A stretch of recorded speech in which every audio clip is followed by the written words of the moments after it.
Hello friends, आप सभी का स्वागत है let's find success with Sharda classes with Purnima. हम डेली करंट अफेयर्स की क्लास स्टार्ट करें। एक चैलेंज है ये हमारा डे 1 से, और डे 40 डेज का चैलेंज है। आप लोगों को क्लास में बने रहना है जिससे कि हैबिट हो जाए। डेली करंट अफेयर्स के क्वेश्चन देखते जाना है। ये हमारे जो एग्जाम्स हैं, ऑल बैंक एग्जाम्स जितने भी हैं, उसमें ये बेनिफिशियल रहेगा। करंट अफेयर जिस जिस एग्जाम में आता है उसमें ये हमारे रहेंगे। एंड नेक्स्ट हमारे जो रेलवेज वगैरह के पेपर्स हैं उसके लिए भी ये बढ़िया रहेंगे करंट अफेयर डेली पढ़ना। तो ये आपको हैबिट डाल लेनी है। चलिए स्टार्ट करते हैं। डे 40 डेज का चैलेंज है, आपको डेली क्लास में अटेंड करना है। अभी टाइम शेड्यूल नहीं हुआ है क्लास का, तो डेली आप चैनल पे जाएंगे और क्लास देखेंगे। चलिए स्टार्ट करते हैं। अभी बज रहे हैं 12। भारतीय वायुसेना के उप प्रमुख नियुक्त कौन है? तो वो है एयर मार्शल नर्मदेश्वर तिवारी जी। और ये है इनकी फोटो जो बनकर आ रही है, और ये इनकी फोटो है। नेक्स्ट इनके बारे में पढ़ते हैं हम। ये जो है अभी current 49th vice chief of the air staff हैं। एयर स्टाफ में जो वाइस चीफ बने हैं ये कौन से नंबर के हैं? तो 49th वे नंबर के हैं। जो एयर मार्शल हैं नर्मदेश्वर तिवारी, इन्होंने किसका स्थान लिया है? एसपी धारकर का स्थान लिया है, जो कि 30 अप्रैल को सेवानिवृत्त हो गए थे, और इन्होंने ज्वाइनिंग करी है 2 मई को। इनकी जो ज्वाइनिंग हुई है अभी, वो हुई है 2 मई की ज्वाइनिंग हुई है। अभी इन्होंने ज्वाइन किया है। ज्वाइन डेट है इनकी 2 मई। ये जो है एयर मार्शल तिवारी जी जो हैं, वो गांधीनगर स्थित दक्षिण पश्चिमी वायु कमान के air officer commanding in chief के रूप में कार्यरत थे। और ये कहाँ के हैं? बिहार के रहने वाले हैं ये, आपको बता दें। तो ये इम्पोर्टेंट क्वेश्चन है, करंट अफेयर्स के हिसाब से ये क्वेश्चंस आएगा ही। मुझे लग रहा है नेवी का एग्जाम हो, चाहे यूपीएससी का एग्जाम हो, चाहे रेलवे बैंक किसी का भी एग्जाम हो, तो ये चाहे क्वेश्चन आ सकता है 49th vice chief of air staff कौन है? तो यहाँ पे आ जाएगा। एक ऑप्शन रहेगा एयर मार्शल एसपी धारकर, दूसरा रहेगा एयर मार्शल तिवारी। तो आंसर रहेगा जो पढ़ा होगा डेली वो तिवारी लगाएगा, और 1 नंबर उसके पक्के। तो आपको अपने नंबर्स जो हैं पक्के करने हैं एग्जाम में एकदम सही। ये नहीं कि हमें एग्जाम दे के आ जाना है। एग्जाम में हमारी एक्यूरेसी होनी चाहिए, एग्जाम हमारा सही होना चाहिए। अब नेक्स्ट क्वेश्चन आप देखते हैं। जो यूपीएससी बोर्ड है, क्या आप इनको पहचान पा रहे हैं? जो यूपीएससी बोर्ड है उनके नए सदस्य को नियुक्त किया है अभी हाल ही में। ये भी इनका भी कनेक्शन कहाँ से है? बिहार से है। ये जो है सुजाता चतुर्वेदी जी हैं, और ये जो हैं आईएएस ऑफिसर रह चुकी हैं। 1989 बैच की हैं जहां तक मुझे याद है। सुजाता चतुर्वेदी जो हैं ये 1989 बैच की आईएएस बिहार कैडर की अधिकारी हैं। और इन्होंने करीब लंबे दस लगभग 30 साल तक इन्होंने हमारी गवर्नमेंट जो है एज आईएएस उन्होंने सर्विस प्रोवाइड करी है अलग अलग पदों पर। इनको 30 साल हो गए हैं सेवा देते हुए हमारे देश में। और राज्य और केंद्र सरकार में उन्होंने महत्वपूर्ण भूमिका निभाई है। जैसे हम अगर राज्य स्तर पर देख लें तो बिहार राज्य में ये प्रमुख सचिव रह चुकी हैं वित्त विभाग में, वाणिज्य कर आयुक्त सचिव वित्त विभाग में ही रह चुकी हैं, उपाध्यक्ष शहरी विकास विभाग में रह चुकी हैं ये। और इन्हें भाषा का ज्ञान देखा जाए तो भाषा का ज्ञान इन्हें बहुत है। इन्होंने पीएचडी भी कर रखी है भाषा से। इन्होंने भाषा का ज्ञान है हिंदी, अंग्रेजी, उर्दू, रूसी, मराठी भाषाओं का प्रवीण है ये एकदम। और केंद्र सरकार में भी इन्होंने अपने कई जैसे आधार कार्ड जो वेबसाइट है यूपीआईएडीआई, उन इसमें भी इन्होंने भूमिका निभाई है आधार वाले में। नेक्स्ट क्वेश्चन आता है वो विजयनगरम अंतरराष्ट्रीय जो बंदरगाह है उसका उद्घाटन कौन से शंकराचार्य की जयंती पर हुआ है? तो वो हुआ है आदि शंकराचार्य। अगर आपसे पूछें कि उद्घाटन किसने किया है, तो उद्घाटन किया है हमारे पीएम नरेंद्र मोदी जी ने इसका उद्घाटन किया है बंदरगाह का। नेक्स्ट देखिए, इसमें नोट है 2 मई को उन 2025 को केरल के तिरुवनंतपुरम के स्थित विंझियम अंतर्राष्ट्रीय गहरे पानी का बहुउद्देशीय बंदरगाह का उद्घाटन किया है। अब यहीं से एक क्वेश्चन बनेगा कि विंझियम अंतर्राष्ट्रीय जो बंदरगाह है वो कहाँ स्थित है, तो वो है तिरुवनंतपुरम में। इसका आंसर क्या रहेगा? तिरुवनंतपुरम में। और इस पर एक जो बहुउद्देशीय बंदरगाह का उद्घाटन किया है तिरुवनंतपुरम में हाल ही में। इसका उद्देश्य देख लेते हैं, उद्घाटन करने का क्या उद्देश्य रहा। तो ये रहा है भारत का पहला गहरे पानी वाला बहुउद्देशीय ट्रांसशिपमेंट पोर्ट बनाया गया है। क्यों बनाया गया है? क्योंकि इससे क्या होगा कि जो 20,000 टीईयू से अधिक क्षमता वाले विश्व के सबसे बड़े कार्गो जहाजों को समायोजित करने में इसमें क्षमता है, सक्षम है ये।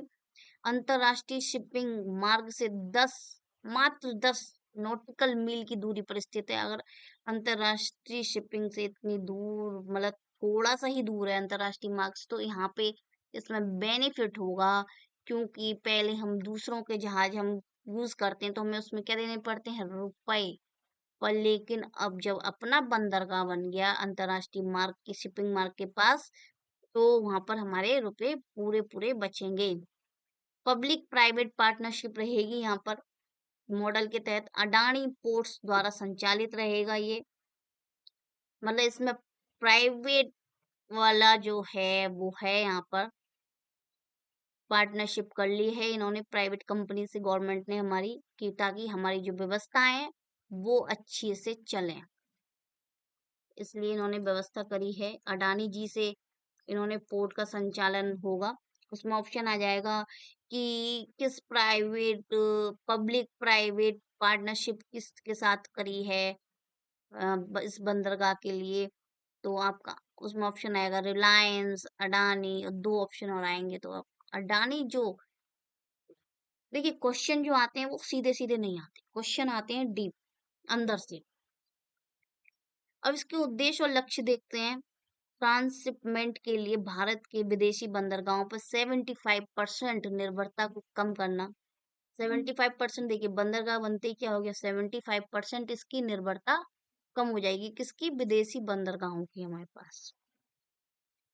नेक्स्ट है कि वैश्विक समुद्री जो व्यापार हैं, जो भारत में व्यापार हैं वैश्विक समुद्री, उनकी भागीदारी बढ़ जाएगी। अगर हम कोई विदेशी बंदरगाह से कहते हैं कि हमें यहाँ से सामान मंगाना है, और वो कहते हैं नहीं, हमारे इस देश के साथ तो कांटेक्ट ही नहीं है, तो हम इनका सामान इंडिया में क्यों आने दें यहाँ पर। तो इससे क्या होगा, जो निर्भरता है कम हो जाएगी। और वैश्विक समुद्री व्यापार मतलब जो इंडिया में तो इंडिया वाले तो मंजूरी है कि हाँ भाई अपना सामान इधर भेज दो, हम तुम्हें सामान उधर भेज दें। लेकिन बीच में जो मीडिएटर है विदेशी बंदरगाह, वो कह रहा है नहीं, मैं इनका सामान आपके इंडिया में शिप नहीं कर पाऊंगा। तो अब ये खुद का जब बंदरगाह हो गया है, तो इसमें ये रहेगा कि हम चाहे जिसको अपना सामान भेजें जहां से हमें सुविधा मिले, चाहे हम जहां से सामान अपने इंडिया में मंगा लें जहां से हमें सुविधा मिले, सस्ता मिले सामान। तो इससे फायदा हो गया, 75% निर्भरता कम हो जाएगी। 75% आप समझ रहे हैं कितनी ज्यादा निर्भरता कम हो जाएगी, बहुत ज्यादा। तो बंदरगाह आधारित औद्योगिक विकास के माध्यम से रोजगार के अवसर सृजित होंगे। जब अपना हम पोर्ट बना लेंगे, तो हम चाहे तो अपने यहाँ एम्प्लॉयमेंट दे सकते हैं, लोगों को एम्प्लॉय, मतलब एक तरह से रोजगार हम दे सकते हैं। अपने यहाँ पर अगर हमारी दुकान होगी, तो हम जो है 10 लोगों को रखेंगे। लेकिन अगर किसी प्राइवेट की जगह होगी, कोई दूसरा चलाएगा वही दुकान, तो वो ना रखे हमारे घर, मतलब हमारे देश के लोगों को। तो यहाँ से क्या होगा, रोजगार का विकास होगा, यहाँ पे रोजगार मिलेगा। देखिए हमारी गवर्नमेंट जो है कितना सोच रही है, बंदरगाह खोल रही है ताकि 75% निर्भरता कम हो, रोजगार मिले, और वैश्विक समुद्री व्यापार एकदम आसानी से हो जाए। जो केरल के जो पास जो तटीय राज्य में आर्थिक विकास भी होगा, जब रोजगार मिलेगा तो आर्थिक विकास भी अपने आप हो जाएगा। नेक्स्ट क्वेश्चन देखते हैं, ये आपको समझ में आ गया होगा आयोग। सिक्स जो बिम्स्टेक समिट है वो कहाँ आयोजित किया गया था, तो वो आयोजित किया गया था थाईलैंड में। एक बार आप बिम्स्टेक की जो फुल फॉर्म है आप उसको बताइएगा कमेंट में, कमेंट सेक्शन में, मोस्ट इम्पोर्टेंट है, इसकी फुल फॉर्म भी आनी चाहिए। देखिए बिम्स्टेक के बारे में हमने ये इमेज लगाई है, इसमें 7 मेंबर कंट्रीज हैं। ये देखिए Bangladesh, Thailand, Myanmar, India, Sri Lanka, hmm और देखिए नेपाल है और भूटान है। ये हमारे 7 मेंबर आ रहे हैं बिम्स्टेक में। देखिए ये हमारे लोगो बन रहे हैं, लोगो से आप याद कर सकते हैं बिम्स्टेक में जो 7 मेंबर है वो कौन कौन है। इंडिया है, बांग्लादेश है, श्रीलंका है और ये अदर कंट्रीज भी हैं, म्यांमार वगैरह। तो ये सब याद हो जाएगा, राइट। नेक्स्ट देखिए बिम्स्टेक की जो थीम थी वो क्या थी इस बार की, तो इस बार की जो थीम थी बिम्स्टेक की, प्रोस्पिरस, रेजिलिएंट एंड ओपन, ये हमारी बिम्स्टेक की थीम थी। नेक्स्ट देखिए बिम्स्टेक जो है उत्कृष्टता केंद्र जो है बनाना चाह रहा है भारत में, भारत में केंद्र बनना मतलब बनेगा ही।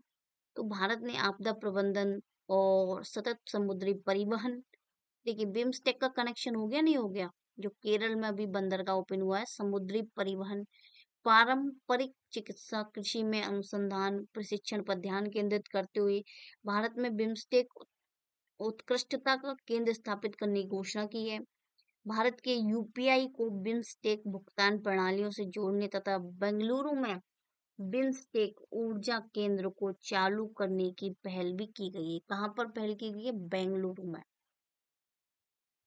नेक्स्ट देखते हैं स्ट्रॉबेरी महोत्सव, इसके बारे में बहुत ही इम्पोर्टेंट है, ये क्वेश्चन इम्पोर्टेंट है। ये जितने भी वैसे क्वेश्चंस हैं वो सभी इम्पोर्टेंट ही हैं। स्ट्रॉबेरी महोत्सव जो कृषि पर्यटन, संस्कृति और ग्रामीण विकास को जोड़ता है, 2 और 3 मई को आयोजित किया होने वाला है। वैसे होने वाला है, और कौन सा राज्य इस महोत्सव की मेजबानी करेगा, तो वो करेगा मेघालय। देखिए इसमें जो हमने इमेज लगाई वो इसलिए लगाई ताकि याद रहे, स्ट्रॉबेरी का कनेक्शन किससे है? मेघालय से। नेक्स्ट